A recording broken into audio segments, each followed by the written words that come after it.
So here's a brutal hammer blow.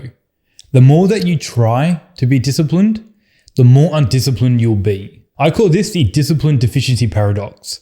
It's a wanky name, I know, but it is something that I have noticed. People who focus on being disciplined are often the most undisciplined. And I have noticed this in myself sometimes. The tighter that I grip, the more that I focus on the things that I should be doing, and the more that I condemn myself for the things that I am not doing, the more undisciplined I become. It really is unfortunate that so many people do not address that there is a shorter and easier path to discipline.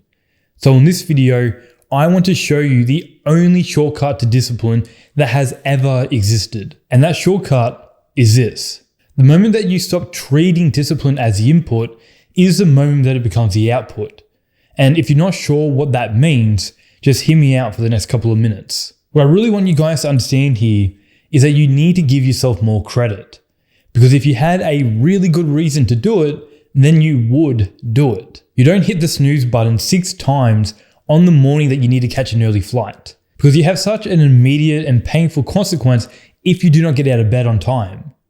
Contrast that to the job that you hate. You would suck every possible minute in bed that you can get away with. You won't do it unless you have a good enough reason to do it. Do you really think that you're going to get up 2 hours earlier than you need to just because you saw some guru online present their favorite morning routine to unfuck your life? You might be able to brute force it through a couple of days or maybe even a week, but you will eventually fall into your old patterns, like you've done every time before. But if you had a really good reason to get up early out of bed, then you would do it.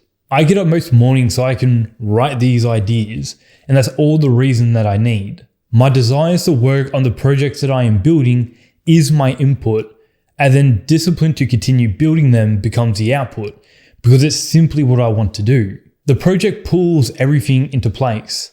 The late nights become a mistake. The poor nutrition becomes a mistake. Anything that gets in the way of the projects that I am building becomes a mistake that I feel very deeply about. You are not disciplined because you are not building something that you want to be disciplined for. The bottom line is, if you had a good enough reason to do it, then you would do it. This is a really important idea, and so I will be coming back to it in more detail in a future video. But for now, if you haven't seen last week's video about how to solve every problem in your life, even if you're not aware of what the problem is, then you should go give that a watch. But for now, that's all. I appreciate you. Thank you so much for being here, and I'll see you in the next video. Bye.